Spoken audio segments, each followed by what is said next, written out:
معبود مانتے ہیں، اگرچہ ان میں بھی اختلاف ہے۔ بعض ان کے فرقے ایسے ہیں جو کہتے ہیں کہ نہیں، ہم اسے اللہ کا بیٹا مانتے ہیں، ہم کہتے ہیں کہ لم یلد ولم یولد، ہم اس کے لیے ولادتوں کا سلسلہ قائل ہی نہیں ہیں، ہم مانتے ہی نہیں ہیں۔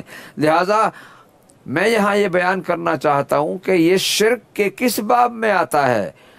ان جاہلوں کو کون سمجھائے کہ شرک کا یہ مصداق نہیں ہے، اور وہ کہتے ہیں کہ جی یہ شیعہ پیروان اہل بیت قبر پرستی کرتے ہیں۔ انہیں یہ سمجھ میں نہیں آئی بات کہ ہم ان قبروں کی پوجا نہیں کرتے ہیں، ہم ان قبروں کی وساطت سے، ان قبروں میں مدفون ہستیوں کے توسل سے بارگاہ الہی میں اپنی حاجات پیش کرتے ہیں۔ اس کا شرک سے کیا تعلق ہے؟ اور میں یہ واضح طور پر بیان کرنا چاہتا ہوں کہ جو ان مزارات مقدسہ پر ہم زیارتیں پڑھتے ہیں، ان میں ہر جگہ واضح طور پر السلام علیک یا ولی اللہ، یا السلام علیکم یا اولیاء اللہ و اصفیاء، ہم اللہ کے ولی، اللہ کے اصفیاء مان کر، کہہ کر ان سے دعا مانگتے ہیں۔ نسأل اللہ تعالی، ہم یہ لفظ بھی کہتے ہیں کہ ہم مانگ تو اللہ سے رہے ہیں، لیکن انہیں وسیلہ بنا رہے ہیں۔ وسیلہ کو شرک کہا جاتا ہے۔ اس جہالت کا میرے سامنے کوئی اور جواب نہیں سوائے اس کے کہ یہ پتھروں کی ذہنیت والے لوگ ہیں جو کہتے ہیں کہ یہ شرک ہے۔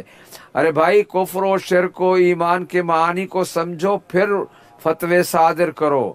یہ فتوے صادر کرنا صرف اپنی حکومت و اقتدار کی بنیاد پر ایسا آپ لوگ کر رہے ہیں، ایسا غلط ہے، اسلامی اصولوں کے منافی ہے یہ بات۔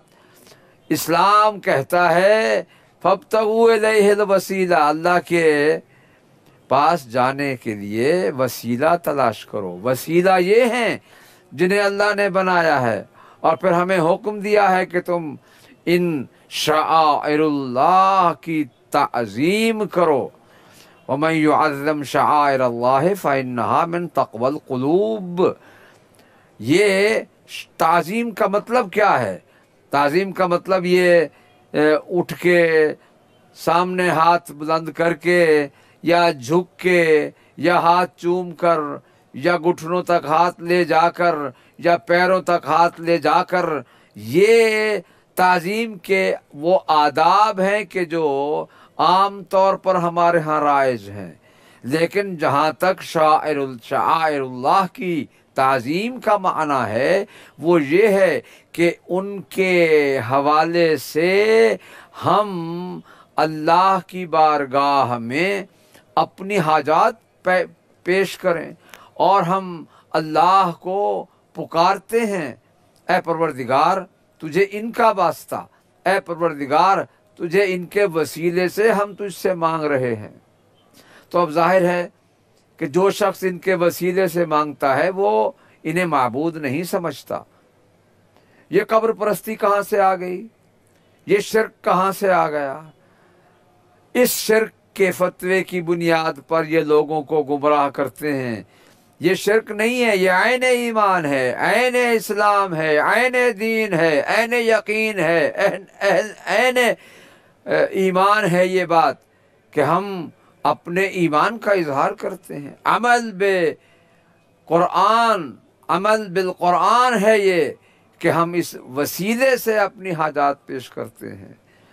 اور ہم جب بھی یہاں آتے ہیں، میں اس وقت یہاں کربلا معلیٰ میں حضرت امام حسین علیہ السلام کے حرم مبارک کے قریب بیٹھ کر یہ بیان کرنے کی سعادت حاصل کر رہا ہوں کہ اللہ نے ان ہستیوں کو ہمارے لیے وسیلہ بنایا ہے، ورنہ اللہ کو وسیلے کی ضرورت نہیں ہے، ہمیں ضرورت ہے۔ یہاں یہ بات بھی عرض کر دوں، کچھ لوگ غلط فہمی کا شکار ہو کر یہ کہتے ہیں کہ اللہ کو وسیلے کی کیا ضرورت ہے، اللہ تو خود سنتا ہے، اللہ کو وسیلے کی کیا ضرورت ہے؟ ارے بھائی، اللہ کو وسیلے کی ضرورت نہیں ہے، ہمیں ضرورت ہے۔ وہ قادر ہے، ہم عاجز ہیں۔ ہمیں ضرورت ہے ہم اپنے پروردگار کی بارگاہ تک ان کے وسیلے سے پہنچتے ہیں۔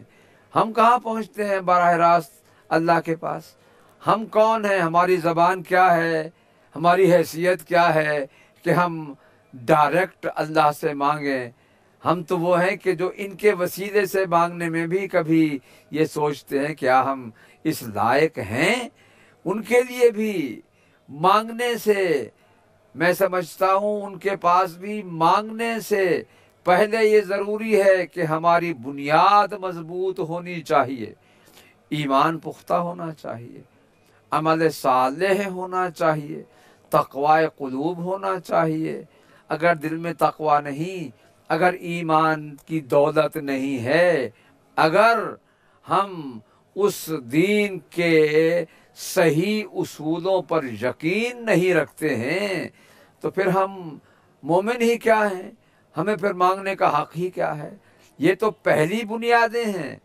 ان کے بعد یہ مرحلہ آتا ہے کہ ہم اللہ کی بارگاہ میں اپنی حاجات پیش کریں۔ تو کیسے کریں؟ ہمیں ان ہستیوں نے وہ طریقہ بھی بتایا ہے، کیفیت بھی بتائی ہے کہ کیسے مانگو۔ تم کون ہو جو اللہ سے مانگو؟ تم تو عاجز ہو، مخلوق ہو، نہ تھے ہو گئے پھر نہیں ہوگے۔ اللہ تھا، ہے اور ہوگا، اس سے مانگنے کے آداب کیا ہیں انہوں نے ہمیں بتائے ہیں۔ ہم جب ان کی دعاؤں کو پڑھتے ہیں تو ہمیں معلوم ہوتا ہے کہ انہوں نے ہمیں آداب دعا بتائے ہیں، اور یہ الفاظ بھی ہمیں تعلیم دیے ہیں کہ ہم کن الفاظ کے ساتھ ان کے وسیلے سے اللہ کی بارگاہ میں اپنی حاجات پیش کریں، اللہ کی بارگاہ میں ہم دعائیں مانگیں۔ کس طرح سے مانگیں؟ امام زین العابدین علیہ السلام کی دعاؤں کا مجموعہ صحیفہ کاملہ، جو عام طور پر میں سمجھتا ہوں ہر ایک کے گھر میں، ہر محب اہل بیت کے گھر میں موجود ہے، اسے آپ پڑھیں، دیکھیں کہاں شرک ہے۔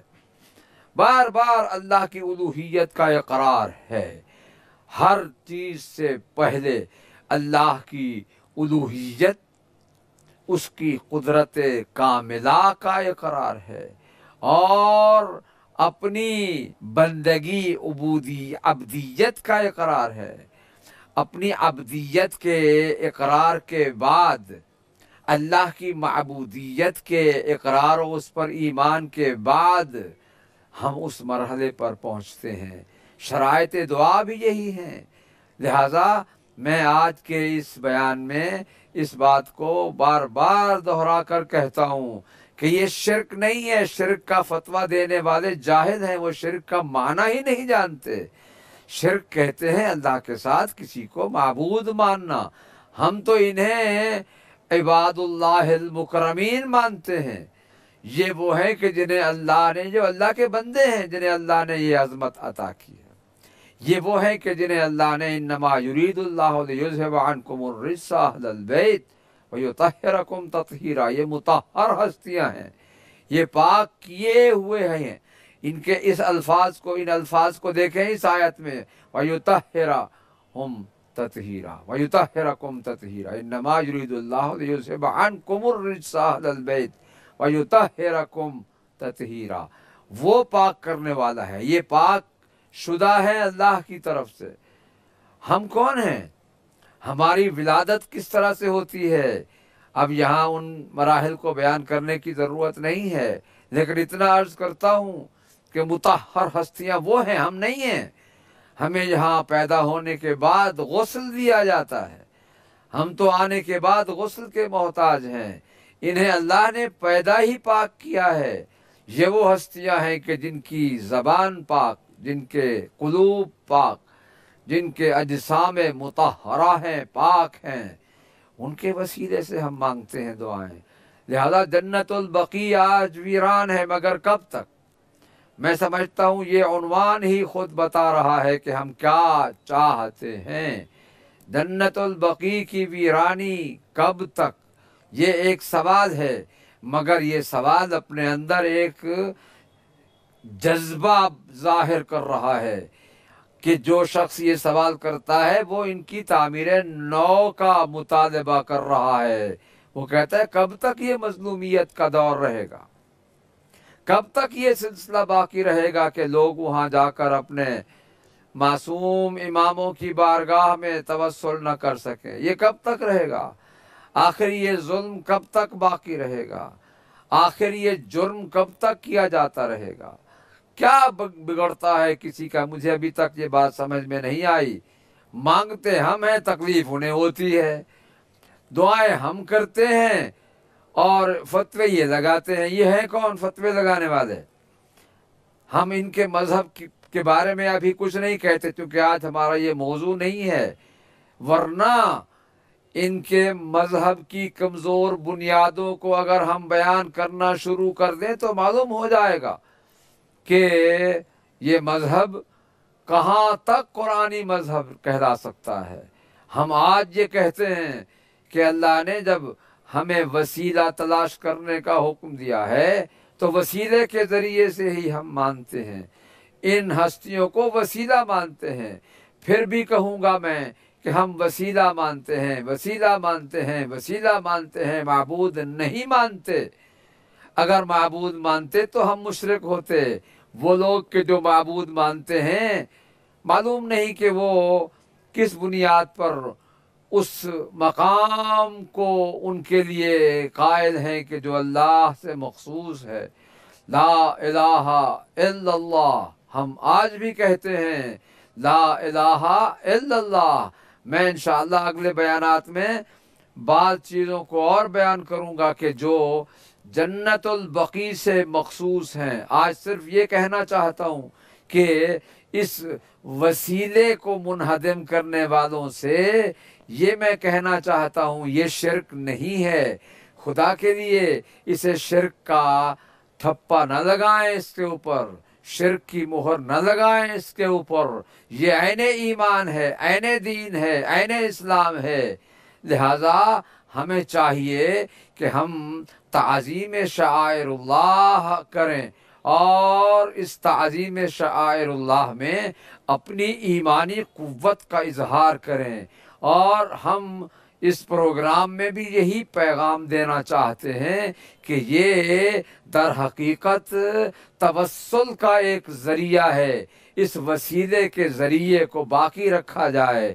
ہم مطالبہ کرتے ہیں، احتجاج کرتے ہیں انہدام پر اور تعمیر نو کا مطالبہ کرتے ہیں تاکہ ان کے مزارات کو تعمیر کر کے ہم پھر وہاں جا کر تلاوت قرآن کریں، پھر وہاں جا کر دعائیں مانگیں اور بارگاہ الہی میں ان کے وسیلے سے اپنی حاجات پیش کریں، اس امید کے ساتھ کہ انشاءاللہ وہ دن بہت قریب ہیں کہ جب ہم ان مقدس مزارات کی تعمیر نو کو یقینی بنائیں گے اور وہاں جا کر تلاوت قرآن بھی کریں گے اور وہاں جا کر دعائیں بھی مانگیں گے انشاءاللہ۔